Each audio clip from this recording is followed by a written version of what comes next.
Вот я хочу спросить у вас, вы занимаетесь, вы сказали, видеопоэзией. Что это такое видеопоэзия? Потому что я понятие поэзии понимаю, а что такое видеопоэзия? Как вы это представляете? Ну, отталкиваясь от самого названия, видеопоэзия – это поэзия в воплощенном визуальном образе. Чуть-чуть. То есть это... Это тебе, бомбочка. Да, я сейчас иду. Ну, в общем, поэзия, воплощенная в визуальном образе. Но она, как это сказать-то, в моем понимании не должна копировать текст, который звучит в... Иллюстрировать текст, да, иллюстрировать текст. Она должна создавать свой образ на основе текстового образа.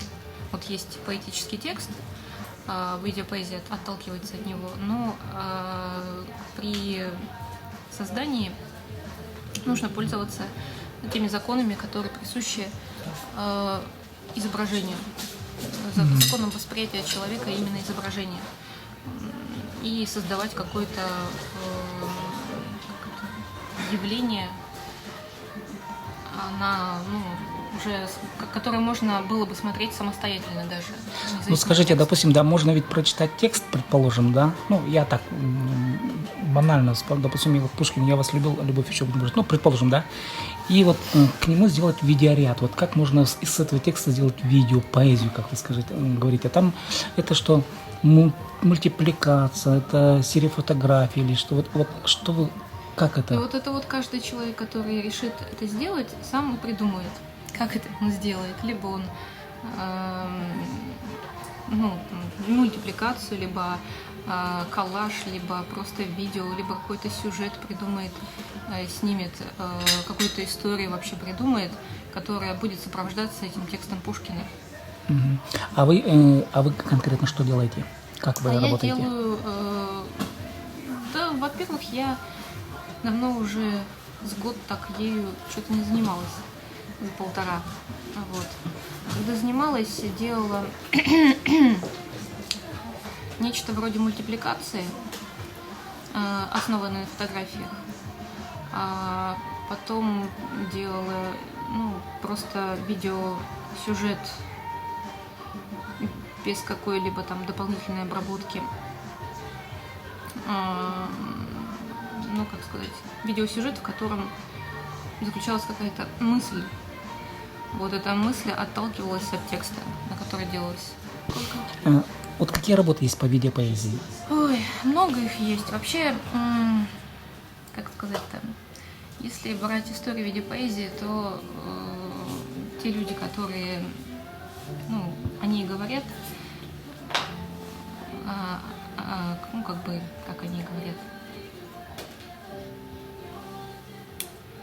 считаются экспертами в видеопоэзии. Они говорят, что видеопоэзия – это не обязательно какое-то текстовое поэтическое произведение должно лежать в ее основе. Видеопоэзия появилась с появлением, собственно, киносъемки. И поэзия заключается в самом кадре, как он построен, ритм кадра, содержание кадра. Вот, это уже и есть видеопоэзия. Да, это можно так сказать. По сути, тогда вы занимаетесь кино, я так полагаю, по сути. Ведь дальше появился, и сейчас в данное время больше развивается тема именно текста, как основы видео. И это называют видеопоэзией. Так, чего-то я запуталась. Мы о чем мы говорим? О видеопоэзии, о ваших работах. Какой был вопрос? Этот последний. А вообще ваши работы можно увидеть в интернете? Да, можно увидеть в интернете, конечно. Они потом ссылочки собрали дадите? более 1000 лайков. Хорошо, ладно. В смысле, если говорить про канал YouTube и раскручивание роликов каким-то образом. Я причем не раскручивала таким образом. Это просто была одна из первых работ, и она как-то получила, независимо от меня, признание широкое. Вот. А остальные работы такого признания не получили. А вот это вот как-то прям попало. Она, собственно говоря, и представляет собой мультипликацию основной на фотографии. Вот. В общем, очень что-то как-то размыто видеопоэзия получилась. Нет, мне как бы понятно, вот просто хотелось бы посмотреть работы еще. А работы ваши? Можно, да. Кристина Кармелита, видеопоэзия, можно так набрать в интернете и все. Ага, все, я Всем понял. Громель — это видеопоэзия. И там выплывут разные ссылки. И... Просто у меня есть канал на Ютубе, но там помимо видеопоэзии, добавленной мною, моей, у меня там добавлены еще всякие разные ролики. Много. А чем вы еще занимаетесь, кроме видеопоэзии? Ну, я снимаю просто небольшие, типа, вроде как клипы. Ну, например, я снимала для собственного удовольствия 9 мая в Новосибирске, как оно происходит. Но, опять же, это мой взгляд, как я его увидела. Вот. Ну, потом я снимала флешмоб, который проходил в Новосибирске под названием... Господи, как же он...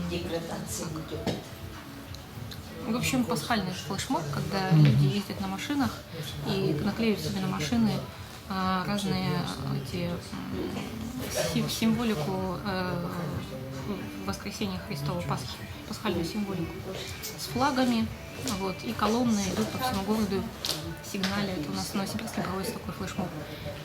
Третий, по-моему, год или второй.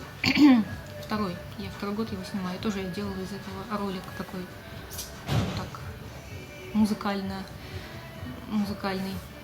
А где вы музыку берете?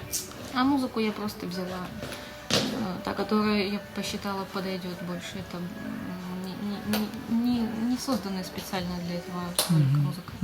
Я взяла битлов, Ясно. чтобы было зажигательно, чтобы привлекло внимание как можно большего числа людей. Вот.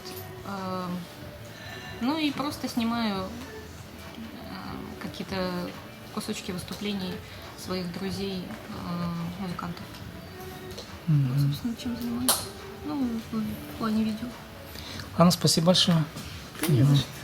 Надеюсь,